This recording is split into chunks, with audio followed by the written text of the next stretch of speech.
It was good, y'all. It's your boy JD6 here. I'm with my man. Shout out to KC Sports Authority. Make sure y'all go check that podcast out, man. You heard the man.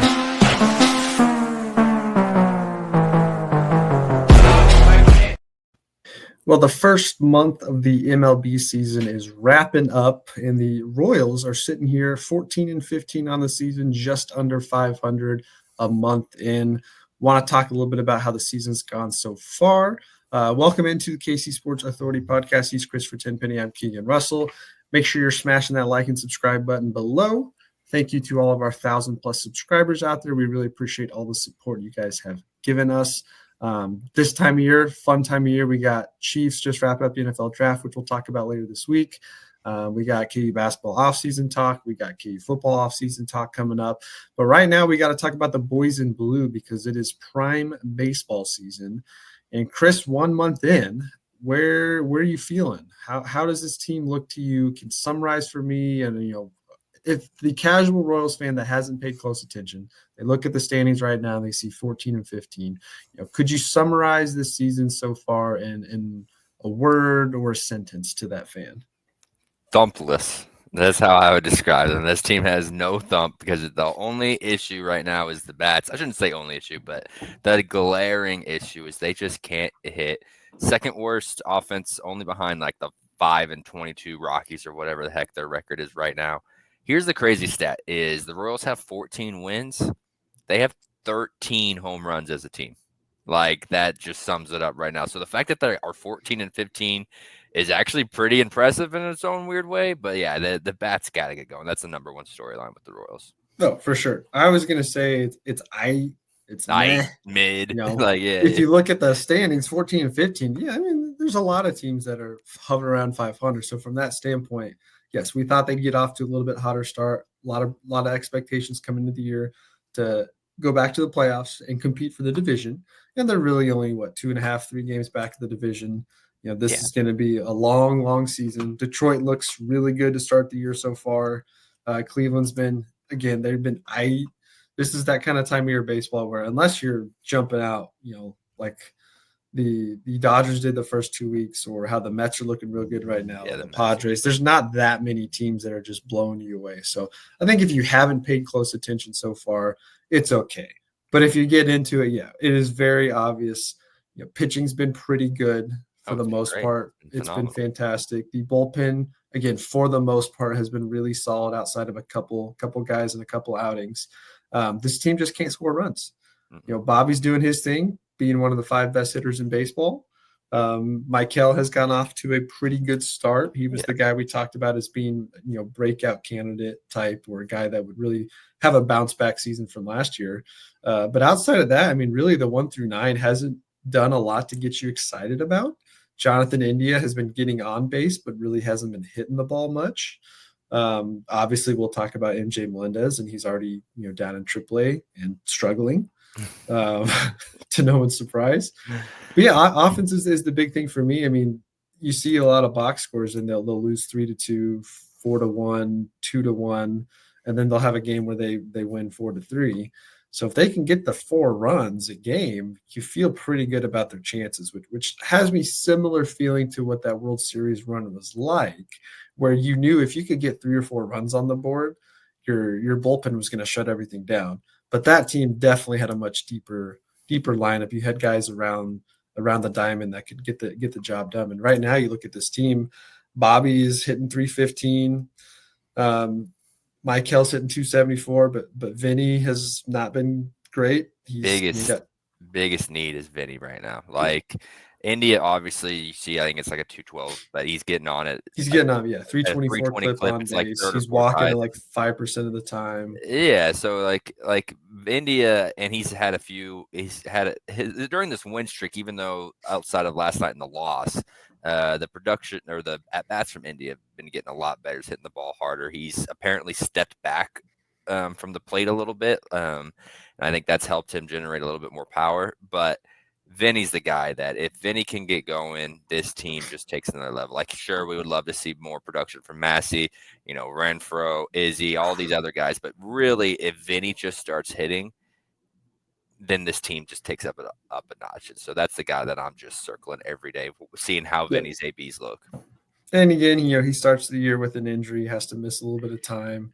It's And not even that anymore, though. getting He back in just the swing looks of it. lost. He's striking out like he's Striking out a lot. He's like a 12% career strikeout guy, striking out 20% of the time or more right now. So like that's where I'm having that. Like, is this more? Is he just in his head? Is he thinking too much? Is he putting too much pressure on himself? I don't think teams are really pitching him much different. I mean, I know they're hammering him inside, but that's because he's swinging at it. Like old Vinny would have just taken it. So sure, the teams are pitching him in a different way, but it's not. It's also because he's letting them. So he's a guy that it's not even like a unlucky thing. The guy just kind of looks lost at the plate right now. Yeah, he's not one of those who's top and hard hit rate, and he's getting hard hit outs. He's striking out, he's popping out. Salvador Perez right around him. Again, both of those guys have been slow to start the year. Salvi's coming off a strong. Salvi's got like 6 doubles in 3 games. Like he's picking it back up, which is good. So. And we know Salvi usually starts the season off slow. It's just something he does. I'm not overly concerned yet because I know for our market, as the weather starts to heat up, I think the bats start to pick up some too. But yeah, if Salvi and Vinny aren't driving in 2 runs a game, you're looking 1 through 9. You're trying to figure out where you're going to get a run from. And Q talked about it on the pregame yesterday. He said, "Well, we're not going to get much for home runs, so we got to figure out how to get a guy on base late and put a Tolbert or a Dyron Blanco in there to steal a bag or 2 and hope someone can hit him over because we're just not going to score 4 or 5 runs a night off of home runs like a lot of other teams." And we knew that coming into the year, but the offense has definitely left you wanting a lot more. That's for sure. Yeah, you can't be this bad at power either. Like you don't have to be, top 10 power, home run hitting offense. Like your ballpark just doesn't allow that. You can't be the worst team, and not even close. Like they have 13. I think Toronto has 15 in their second, and then like the next one is like 19 or 20. Like you're significantly in that bottom 2 spot, and you've played the most games. They played 29 games, which I think one other team has, but everyone else is 28 or fewer. And so like not only is it your last, you've had the most opportunities to, and you just can't put the ball over the fence, which that changes games. Like it's an automatic run. Like, you don't want to live and die by the home run ball, but you would like to have a little bit more production. I mean, India doesn't have one.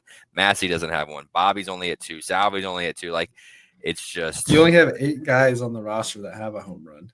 Yeah, exactly. And I think Vinny has 3, Salvi and Bobby have 2, and Michael has 2. Like that's how many. Yeah, didn't Michael get his 2 in the first week? Yeah, but Michael's been fine. But like that's 11 of your 13, and Waters and MJ. I think I literally. Oh, Izzy has 1, and I just named everyone. Yep, Izzy has. Yep, that is, and then Freddie Fermin has 1. That's the last one. I always miss Freddie, but like it didn't take us very long to get through it. Nope. But it's just. No thump again. Thumpless offense that when they score 4 runs, they win because of how good this pitching staff has been. Yep. Well, one guy that has a little bit of thump and has been probably a bright spot, of course, missed about a week and a half of injury, but Mark Canha, a guy that you've been talking about for about a year and a half as being a guy that could be a good addition to this team. He's, outside of Bobby, probably been the best hitter on the team. Now, granted, he's not playing every day, and again, missed some time, but he's batting .346, over 400 on base. He's just collecting hits. He's not driving in a ton of runs just yet. He's not hitting any homers yet, but he's finding ways to get on base. And you can clearly see when he's in a lineup that he's a good veteran presence that's bringing something, because that bottom half of the lineup's just not doing much right now. Massey has been bad all season. He's definitely regressed from where he has been. And that's not to say that you guys can't get any better, but when you have 3 outfield spots not producing for you, like we were worried about coming into the year, you have a guy in Kevin Biggio who has not been a successful hitter for a while now, and now he's okay this year. But there's a lot of holes in the bottom half of that lineup to fulfill. So if you don't have your top 4 guys in the lineup driving in 3 runs a night, it's been a struggle. But let's talk about the outfielders for a second. Renfroe, my gosh. Is he hitting like 170 now? He's had a couple hits recently, so he's basically unplayable. The last week he has had a few hits, but not only is he not hitting, he hasn't been the best defender. The defense, man, which is what he was last year. Even when he wasn't hitting, he was throwing guys out at second, throwing guys out at home. You can't have a defense where India's in left and Renfroe's in right. Like it's just horrific to watch right now. And like I get. The Royals have committed to India and left, so they're going to play him there. As much to my dismay, like I can't stand it, but he's going to be out there, 3 to 4 times a week in left field. You can't also pair that with how Hunter Renfroe's playing in right and ask Izzy to cover 80% of the field. Like it's just insane. Yeah, I mean, Izzy's a great center fielder. He's not quite what Lorenzo Cain was. No, Izzy can cover up a lot of that, but you got to. We knew this was the number one, probably the top concern coming into this year was outfield production.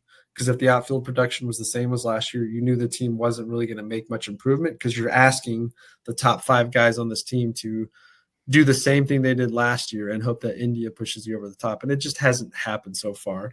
Melendez, of course, so bad, striking out almost 50% of the time, but he's now down in AAA, where he is also striking out a lot against AAA pitchers. What are the I was listening to a couple guys the other day, but what are the chances we even see Melendez back at the major league level, barring an injury from somebody else?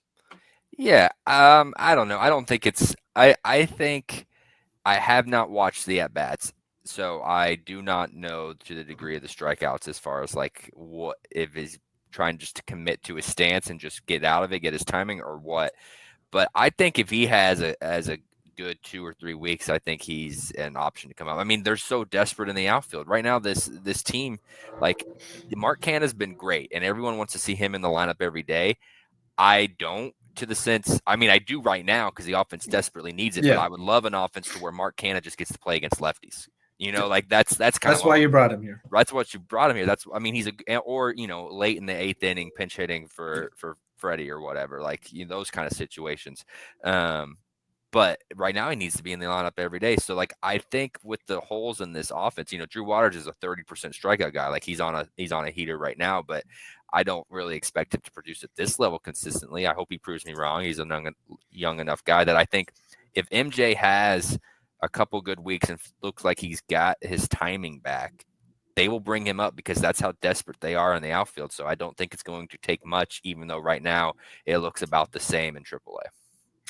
Yeah, and they've tried Kevin Biggio in the outfield a couple times. First 2 weeks he was okay. He's been fine. He's getting on base at a 300 clip, which in this offense is you need base runners. So like people look at Canha's batting average and Biggio's batting average and they're like, why is Biggio playing over Canha? It's like they offer about the same. It's just Canha has gotten a few to drop more than Biggio. Yeah. But like I still think of them as the same player. I know the production over 15 games doesn't support that.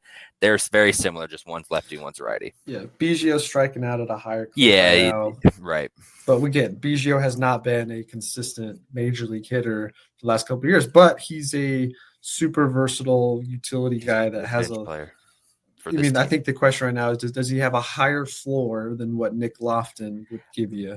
Because those were the 2 guys competing for the same bench spot coming into the year. Now, of course, Nick Lofton's up right now with Tolbert going on bereavement, so I don't know how long he'll be here. Right. I want to see Lofton get a start while he's up here. I mean, it's unfair to like just put a start or 2 and really evaluate because he will be sent back down when Tolbert comes back because Tolbert's such a weapon. But if there's a lefty, I haven't looked at who's supposed to pitch in Tampa, but if one of their lefties is going, put Lofton at second or in left, and let's see if he had shoulder surgery and the shoulder was bugging him all of 2024, and so they think that's why some of his power was zapped. He had no power at all, and so I want to see if he can drive the ball a little better this year. Yeah, and again, you don't have many options, so you might as well try it at this point.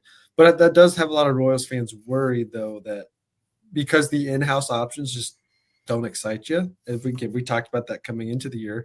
They have a lot of guys that could do it, but they're all the same kind of guy of haven't developed enough consistently to show it, to prove it, to be worth that many at bats. So you go with the guys you have. So I look at this outfield and don't really have a lot of excitement internally speaking of guys that could do it. Of course, Jack Caglione is exciting everybody, and he's still a ways off.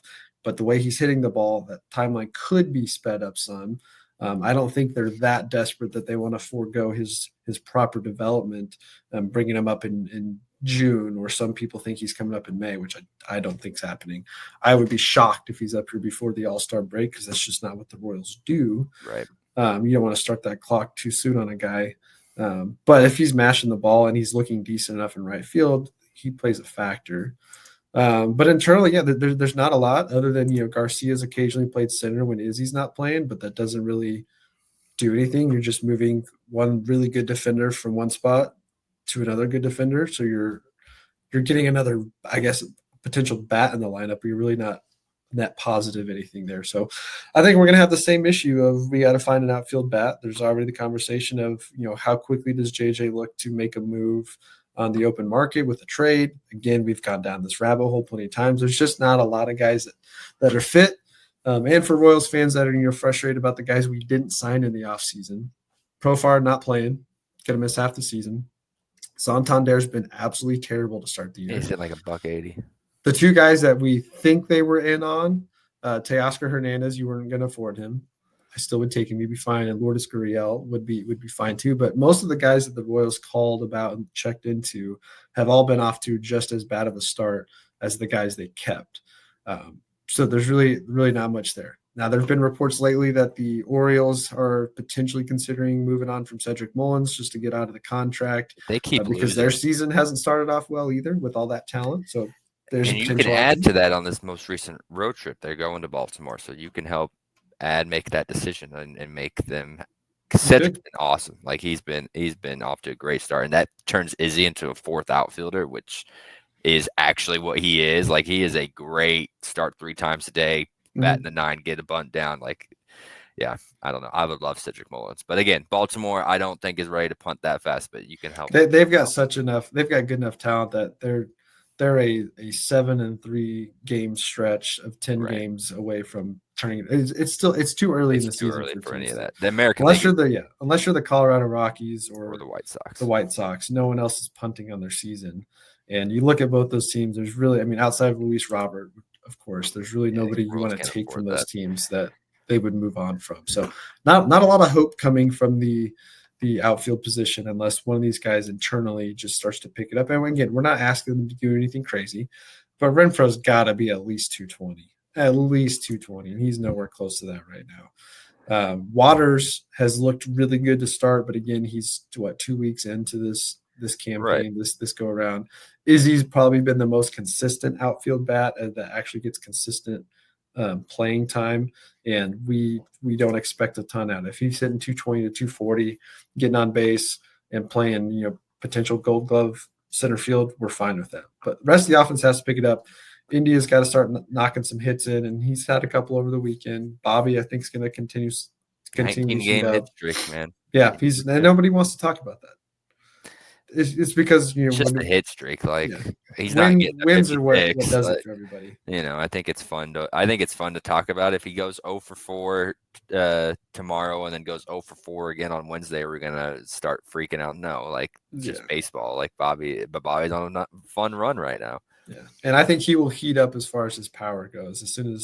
Once he starts connected on a couple deep shots, I think the home run pop will pick up. And that's the other thing about this upcoming stretch of games I keep talking about. You're going to Tampa for 3. That's a minor league spring training ballpark. That ball's been flat. The Angels hit Taylor Ward. They had a game where Taylor Ward, Mike Trout, and Joe Adell all hit 2 home runs in the same game. Like that's 6. They had 6 home runs between those guys. Again, the Royals have 13 total on the year. So if they can take advantage of the Tampa series in that ballpark, and then Baltimore has the worst ERA in baseball. That's where they head next. So there's 6 games against opportunities to start hitting. And then you come home for 4 against the White Sox. And while their starters have been okay by White Sox standards, their bullpen is terrible. And you're at home. If you don't start hitting in this 10-game stretch coming up, then it might actually then we'll have some real start concern. the real panic. But as far as offense goes, you have some very favorable matchups. Now Tampa can hit a little bit, Baltimore can hit a little bit.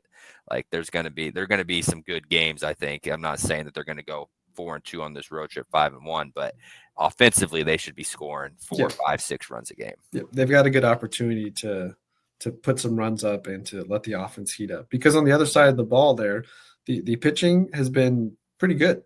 Cole Reagans leaves early the other day.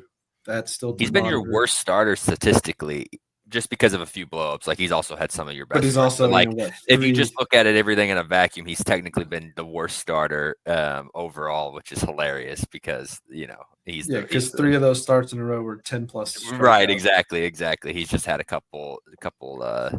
My burns, long play but- flyer on him to lead the American League in strikeouts is definitely still up for grabs. Yeah, there you so go. I like that. But yeah, pitching's been pretty good. Waka's looked really solid. Lugo's been pretty solid. Bubic has been fantastic. Right. You know, got rocked around just a little bit yesterday. Yeah, he but, gave up a 3-run dinger to Jordan. That's gonna yeah, happen. that happens. Yeah, Jordan. It happens tends unless to you're the do that. Royals. You know, the Royals don't hit 3-run dingers, but other Yeah. teams' best players hit 3-run dingers every now and again. But I like what I've seen out of Bubic. You know, the fan base that has been saying, hey, what about the India for Singer? That was a mistake because India's been bad. Singer's been okay for them. Bubic has been great. And so taking that risk of moving on from Singer and letting Bubic take over that spot's been fine. And then Daniel Lynch has also looked pretty decent so far too out of the bullpen. So I like what I'm seeing on the pitching side. We've got just a few pieces in the bullpen that have had some hiccups here and there. But overall, looked pretty good. There was one game that Estevez had a bad game, and there were a lot of people post game like, I can't believe this is the guy we paid money to be. He's been one of the 5 best closers in the American League. It's because of everyone's infatuation with Urseg. And I'm there too. Like, I love Lucas Urseg. You know, like, again, that was a guy that I thought they could trade for. I didn't expect him to be this, but he was so good for a bullpen that needed it last year, and then he closed out all of their wins. Like, fans became infatuated with him, and he's arguably better than Estevez. But, like, I don't know. Carlos hasn't been bad. He had one bad game, and they won that game, and everyone's like ready to jump on him. It's like, okay, he literally pitched bases loaded, no one out with a free runner in the Milwaukee Brewers game and got out of it. Like, he's gotten out of jams. Sure, he didn't against the Rockies, but the Royals won. So, like, what are we stressing about? I don't remember the run total or the inning total off the top of my head, but they had a point where, like, 3 weeks into the season, they had like 3 guys in the bullpen that hadn't given up a run yet. Right. And that was even during the stretch where people were wanting to see Urseg as the closer over Estevez. It's like they're fine. Bullpen's fine. Right. For now. You know, injury concerns are always there. Zerpa hasn't been quite as clean as he was last year, but again, there's a lot more tape on him now if teams can prepare for him better. But they've been good. It's just the way fans go about the bullpen. I feel like because of how volatile the position is, and also when they're pitching, people remember the blown stuff more than they remember the good stuff. Like, Zerpa hasn't been good this year, but people like to put Schreiber in that. Schreiber's been great. Like, he's got like a 2.9 ERA, and he's your 4th or 5th reliever when Harvey comes back, depending on if you're buying in on Daniel Lynch. Like, if Zerpa's your 6th guy, and oh, by the way, Steven Cruz is on like a 14-inning scoreless streak going back to 2023. I'm glad that guy's finally getting some run, because you and I have talked about him quite a bit. Like, Steven Cruz is starting to be your 6th, 7th guy. Like, once Chris Stratton is out of here, and once, you know, Alec Marsh, James McArthur, Luinder Avila, like, there's some guys that there's a lot of depth there. Yeah, that I think Stratton's out once Harvey comes back. Personally, like, I know Boland's back there right now, so maybe they'll find a reason to send Boland down. But this bullpen, like, there's a real opportunity that, like, Alec Marsh or Michael Lorenzen or James McArthur is your worst bullpen guy here coming up soon, and I like that's a pretty deep bullpen. But yeah, the starting pitching ERA collectively, this is just quick math looking at it, is sub 3.5, I believe, sub 3.8. So they've been, again, Reagan's has the worst of it, and that's really basically one outing that popped his up a little bit. But Lorenzen's been fine. Waka's been great. Bubic has looked fantastic, looking like a potential all-star candidate. And Seth Lugo, you know, is doing his thing. So as long as those guys can sustain it, the hope is, and the fear, I think, in baseball is having all the phases connect at one time. When the pitching's great, the offense is bad. Once the offense starts to figure out, then the pitching takes a step back. And the hope is you can put together a several-week stretch where all 3 phases of starting pitching, bullpen, defense, and the bats are connecting enough to really, pick up some wins. Yeah, I mean, I'm not going to say that the starting pitchers are going to go through slumps because, again, it's baseball. So there's going to be a couple starts where, Lugo gives up 4 and Wacha only gives you 4 innings and Reagan leaves early, and Lorenzen has a bad blow up start. Like there's going to be a stretch of 5 to 10 games where it just feels like they aren't clicking. But like overall, do you really think this starting rotation is going to go through that prolonged of a slump? Like outside of a bad week here or there from just like I don't understand that thinking where people are like, oh, once the offense starts going, the pitching's gonna suck. The pitching's good. The pitching has guys with track records. Like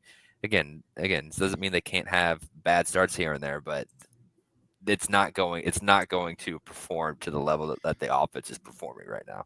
Yeah, again, to me, it's looking at the offense. Right now, the Royals are averaging barely over 3 runs a game. I think the MLB average is like 4 1/3 or 4 1/2 or something like that. So if you can't get to 4 runs, you're just not going to win as many games in this day and age of Major League Baseball, because not just because of the long ball, but offense is definitely picked up to a point to where you got to score 4 runs a game.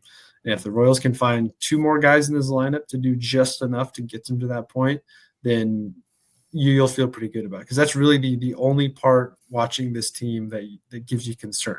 Now, does that mean that if they had to do a 3-game series right now for the playoffs that they would lose all 3 because they can't score? No, I don't think it means that. Just over the course of baseball, if you can't score enough runs, you're not going to get the wins. But the way this team is constructed so far, you still have enough that if the playoffs were starting today and you found themselves in the playoffs, you have enough pieces to get the job done. Just need to see it all connect. So not worried there at all. 14-15 on the season is not too bad heading into a 2-week stretch where they've got some great opportunity on the schedule to pick things up. And maybe here in 2 weeks, we're sitting here talking about them 2 or 3 games above 500.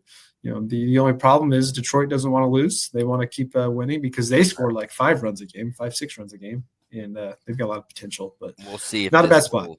Javier Baez, Zach McKinstry, that duo is hitting like 300 and with an 800 OPS. McKinstry's been amazing, and some of our listeners probably don't even know who the hell that is. Like, I don't expect them to keep producing at this rate, but we'll see.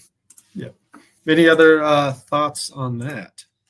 No, again, we could talk about the lack of offense all day on here, but it's just again, 10 game stretch. They go 6-4, 7-3 against. Again, I keep saying the Rays aren't a bad team, and I don't think Baltimore's as bad as their record is, but they're not playing great baseball right now. So the Royals need to take advantage of this road trip. You can't have another bad road trip. You need to go 3-3, if not 4-2, against Tampa and Baltimore before coming home to play the White Sox. All right. Well, let's wrap it up with this. We're gonna test some baseball knowledge here on Chris. A new segment we want to try and feature every time we do a Royals episode. I'm either going to throw him a Royal to figure out, or he's going to throw me a Royal to try and figure out. We might throw out a lineup from a certain day back in the day. Let's just test some baseball knowledge. So, Chris, we're going to do Guess This Royal. I'm going to give you 3 clues about this Royal. If you want, I can give you all 3 at once. Do the first one. If you want to make a guess, great. We'll work through and see if you can do one at a time. One clue at a time. Your first clue. This was a first-round draft pick for the Kansas City Royals. Bubba Starling. No, that would be incorrect. Clue number 2. He does have a local affiliation. Local affiliation. Played high school in the area as well as college ball. All right, let's see the third one. Clue number 3, he was a pitcher. First, Aaron Crow. Aaron Crow, yep. Yeah, okay. That's a good one. Want to start you with the I was like, local, what the heck? Oh, all-star Aaron Crow. He had a really, really solid 1 year. One great year. The next I can't believe you picked the Missouri guy. I know. On this podcast of all things. Really, I picked him because I did not realize he went to Washburn Rural High School in Topeka. So I didn't realize he also went to high school locally.